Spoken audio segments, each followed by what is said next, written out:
cost of hotels, the high cost of hotels. This for us also is a major problem.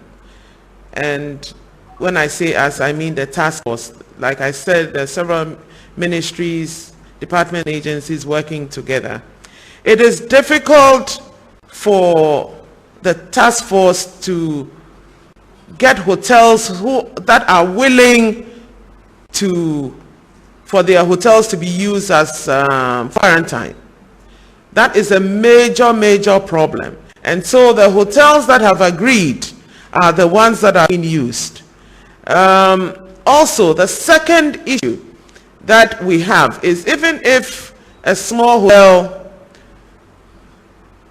agrees to be part of this, the problem would be that our hotels are small. The small hotels are very small hotels. So you probably would have a hotel with 10 rooms, a guest house with 5 rooms, and the logistics to try and, first of all, make sure that the health authorities visit them as they normally would, will be a problem.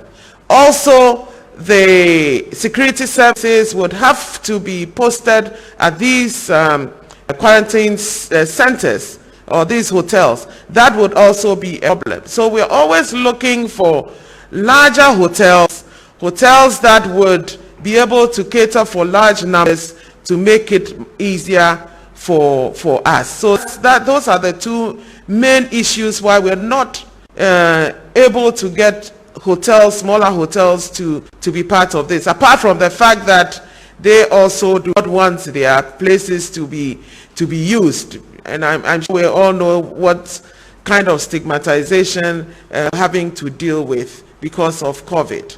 So these are the issues. So we're trying to find ways of cutting down the hotel cost. It's quite substantial, 600, 650, 500 Ghana cedis a day. However, that includes 3 square meals a day plus water. But if you times it or multiply it by 14 days, then you're getting, for 500, you're getting about 7,000 or so. And for somebody who is stranded, might be a bit problematic because they've used up all their monies. But we're looking at ways in which we can them some small respite.